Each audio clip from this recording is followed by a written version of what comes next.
Well, let's turn our attention now over to the grain markets. This week I had the chance to catch up with the DTN Lead Market Analyst. Todd Hultman and I had the chance to visit on Wednesday afternoon. Here's our conversation. Well, let's talk about the markets, beginning with the corn side of things. You described it to me earlier as a tug of war between two prices over the past few months. What are those prices and why the tug of war? Yeah, on spot corn, we've been trading roughly between about $6.50 and $7 a bushel. We just can't really get this market to move anywhere. It's been going on since harvest time. And I think basically what we have here, Bryce, is we have a situation of tight U.S. supplies. No doubt we had a smaller harvest this year, and especially in the Western Corn Belt, we came up short on the corn. On the other hand, we've had very disappointing export sales. So the demand side of the market for exports really has disappointed. Between those two things, that gives us that narrow kind of sideways range here through the winter. Talk to me more about the export side of things. Any particular reason we haven't seen a lot of those lately? Well, the big culprit is Brazil. They had a record crop when you look back to last summer, and they're still flush with supplies from that crop. Those supplies are undercutting us in price, and that's really where we've lost our export business the past several months. Now, it's not uncommon to have a slow start to the season. Usually, our markets start to get into swing about January or February, and we could still have a decent few months ahead of us. But we have to see those Brazilian supplies kind of sell down a little more. Yep, no doubt. Well, from corn to soybeans now, Todd. A lot of the storyline there is South America. What's the latest when it comes to weather that's impacting the soy complex? Yeah, well, if you ask the traders, Bryce, all their attention has been on Argentina, where Argentina's crops have really been suffering drought.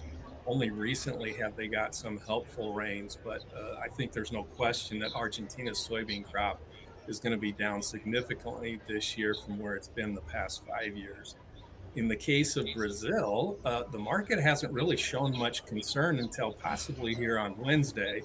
And that is Brazil is headed very likely for a record crop. It's looking like 5.6 billion bushels. They're about 5% harvested. It's maybe a little slow on the harvest. They still have plenty of rain going on during the rainy season, but that's not uncommon for them. We've got soybean prices trading up around our highest levels in 7 months. I mean, we're getting close to the $15 and a half area, and we got hit a little bit here on Wednesday. So I just really have to wonder how much higher we can go when we've got that big of a crop from down south on the way. Yeah, let me ask you to that point, Todd. Do you think a high has been put in place when it comes to the old crop? Well, I'm very suspicious of it. Technically, I can't confirm that yet. We haven't really broken any significant support yet. And I will say the demand side of the market for soybeans has been phenomenal and ought to continue to be very good this year.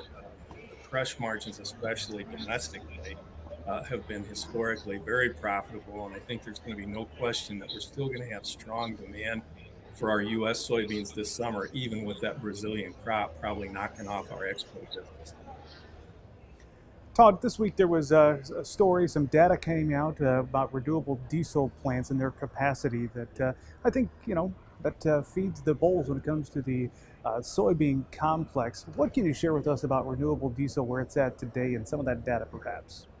Yeah, Bryce, that is just a remarkable story. We've been covering that here at DTN for well over a year now, and it just continues to grow and grow. Just here on Tuesday, the Energy Department came out and said that our U.S. ability our plant capacity for producing renewable diesel increased by over 500,000,000 gallons per year just in the month of November. That's the latest numbers that they have for us. That's a big increase in that capacity. We see increasing demand for soybean oil all the time throughout the season. More and more bean oils being used to make biofuels. And with that plant capacity up, it's actually up 141% from a year ago. So there is big investment going into this new product. It's giving soybeans a new market that they never had. And that's what's really making that crush margin so profitable to the benefit of our soybean processors. Yeah. Todd, before we let you go, let's talk about wheat really quick. We see some snow across the plains, some too much at times, but what is that telling you about what we can expect from that winter wheat crop as we gear up for the spring? Yeah, well, for the winter wheat, that snow was really a blessing, Bryce, because we hadn't had any coverage, and we haven't had much moisture all fall and winter season until that snow showed up. Uh, the hard red winter wheat crop is in trouble. There's just no doubt about it.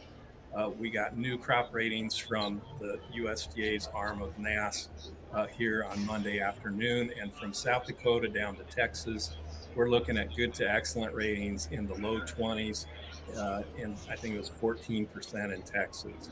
Um, Very dry soils. Kansas is 66% short to very short on their topsoil moisture. It's just a very, very tough situation. There's a little bit of precipitation in the extended forecast here, but overall, the forecast between now and the expectation for harvest time looks dry overall. So it looks like it's going to be a very tough year for that hard red winter wheat crop. Yeah, that's a story we'll continue to follow as the season progresses. Todd, as always, we appreciate your time here on Market Journal. Thank you, Bryce. My pleasure again.